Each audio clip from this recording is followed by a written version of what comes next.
வணக்கம். இன்றைய முக்கிய செய்திகள். வரைவு வாக்காளர் பட்டியல் வெளியிட்ட பிறகு தற்போது வரை வாக்காளர் பட்டியலில் பெயர் சேர்க்க 4,42,000 பேர் விண்ணப்பம் சமர்ப்பித்துள்ளனர் என்று தகவல் வெளியாகியுள்ளது. தமிழ்நாடு மீனவர்கள் சிறைப்பிடிக்கப்படுவதை தடுக்க உரிய நடவடிக்கைகளை எடுக்க வலியுறுத்தி ஒன்றிய அமைச்சருக்கு முதலமைச்சர் மு.க.ஸ்டாலின் அவர்கள் கடிதம் எழுதியுள்ளார். ஸ்ரீஹரிகோட்டாவில் 3வது ராக்கெட் ஏவுதளத்தை அமைத்து வருகின்ற 4 ஆண்டுகளுக்குள் செயல்பாட்டுக்கு கொண்டு வர இஸ்ரோ இலக்கு நிர்ணயித்துள்ளது. வருகின்ற ஜனவரி 15ஆம் தேதி நடைபெற இருந்த CA தேர்வானது ஜனவரி 19ஆம் தேதிக்கு மாற்றப்பட்டுள்ளது. திருப்பத்தூர் மாவட்டம் சுந்தரம்பள்ளி பகுதியில் நிலத்தை சமன் செய்யும் பணியின் போது பழங்காலத்து குடுவையில் 86 தங்க நாணயங்கள் அடங்கிய புதையல் கிடைத்துள்ளது. சென்னை சோழிங்கநல்லூர் மண்டலத்தில் பல்நோக்கு மைய கட்டிடத்தை மேயர் பிரியா அவர்கள் திறந்து வைத்தார். பயணிகளின் கூட்ட நெரிசலை தவிர்க்கும் விதமாக தாம்பரம் ராமேஸ்வரம் இடையே மற்றும் கோவை ராமேஸ்வரம் இடையே முன்பதிவு இல்லாத சிறப்பு ரயில்கள் இயக்கப்படுவதாக தெற்கு ரயில்வே அறிவித்துள்ளது. வியாசர்பாடி ரவீஸ்வரர் கோவில் கும்பாபிஷேகம் வருகின்ற பிப்ரவரி 8ஆம் தேதி நடத்தப்படும் என்று அமைச்சர் தெரிவித்துள்ளார்.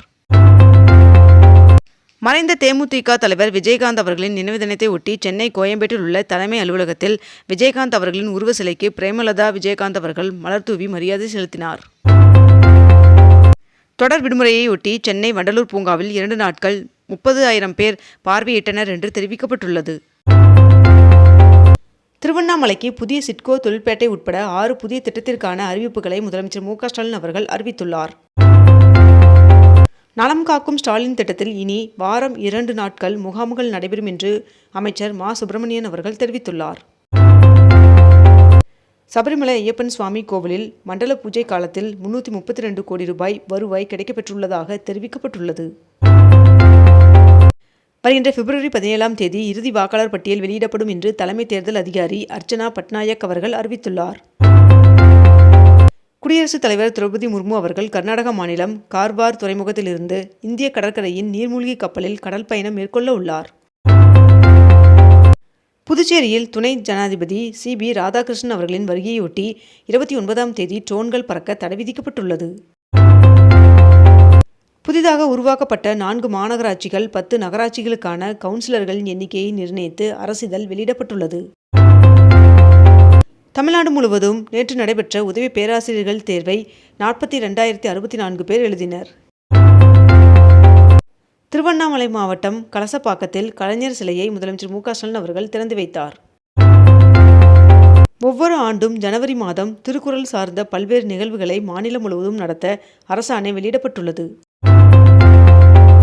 வைகை, பொதிகை, பாண்டியன், கொல்லம், உழவன் உட்பட 57 ரயில்கள் தைப்பூசத்தை ஒட்டி மேல்மருவத்தூரில் 1 நிமிடம் நின்று செல்லும் என்று தெற்கு ரயில்வே அறிவித்துள்ளது. இந்த ஆண்டில் மட்டும் பல்வேறு நாடுகளில் இருந்து 24,600 இந்தியர்கள் வெளியேற்றப்பட்டுள்ளதாக தெரிவிக்கப்பட்டுள்ளது.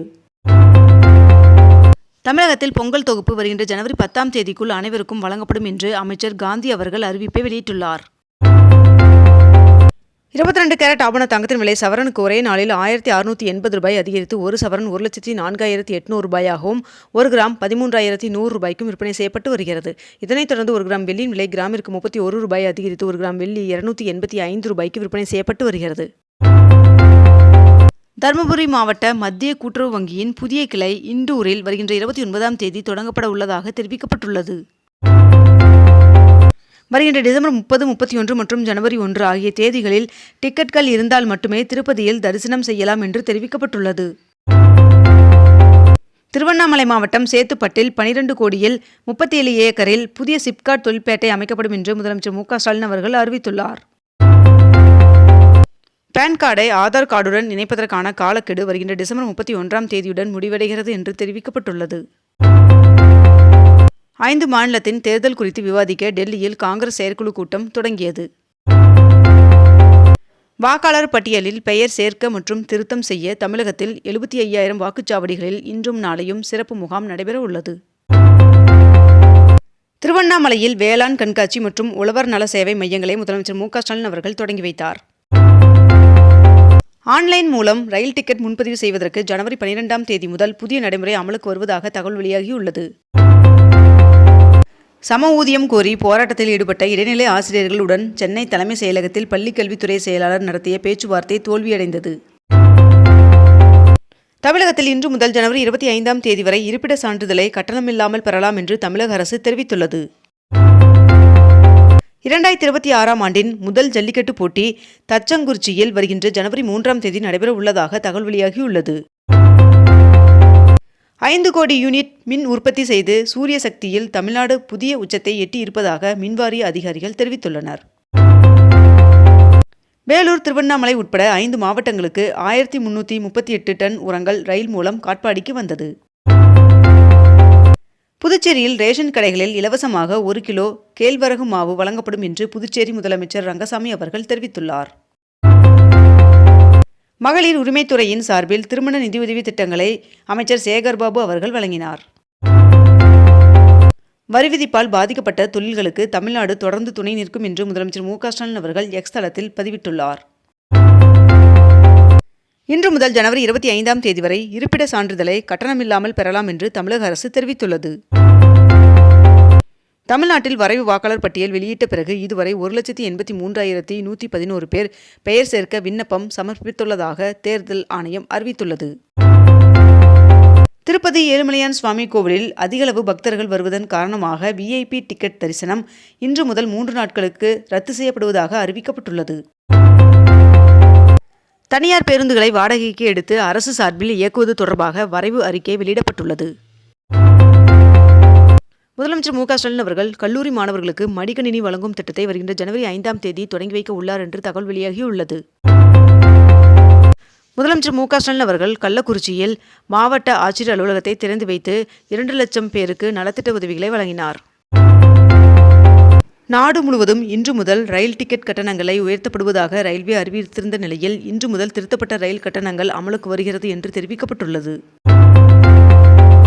குலுக்கல் முறைக்கு பதிலாக H1B விசா வழங்க புதிய முன்னுரிமை நடைமுறையை அமல்படுத்த அமெரிக்க அரசு திட்டமிட்டுள்ளதாக தகவல் வெளியாகியுள்ளது. சென்னையில் உள்ள அனைத்து சாலைகளும் ஒரே மாதிரியான தரத்தில் இருக்க புதிய விதிமுறைகள் அறிமுகப்படுத்தப்பட திட்டமிடப்பட்டுள்ளதாக தகவல் வெளியாகியுள்ளது. அடுத்த ஆண்டு நடைபெற உள்ள சட்டப்பேரவை தேர்தலையொட்டி தேர்தல் அறிக்கை தயாரிக்க குழு ஒன்றை நியமித்து அதிமுக பொதுச் செயலாளரும் பேரவை எதிர்க்கட்சி தலைவருமான எடப்பாடி பழனிசாமி அவர்கள் அறிவித்துள்ளார். கைரேகை மற்றும் கண் கருவெளி சரிபார்ப்பு முறையில் வழங்க இயலாத மூத்த குடிமக்களுக்கு கையொப்பம் வாங்கி ரேஷன் பொருட்கள் வழங்க வேண்டும் என்று உணவு வழங்கல் துறை இயக்குனர் உத்தரவிட்டுள்ளார். தில்லியில் 5 ரூபாய்க்கு சத்தான உணவு வழங்கும் தி அடல் கேண்டீன் திட்டத்தை மாநில முதல்வர் ரேகா குப்தா அவர்கள் தொடங்கி வைத்தார். இத்துடன் இன்றைய தலைப்புச் செய்திகள் நிறைவடைகின்றன. மேலும் இதுபோன்ற அண்மை தகவல்களை உடனுக்குடன் தெரிந்து கொள்ள அக்னிபூ சேனலை சப்ஸ்கிரைப் செய்து கொண்டு தொடர்ந்து இணைந்திருங்கள். நன்றி, வணக்கம்.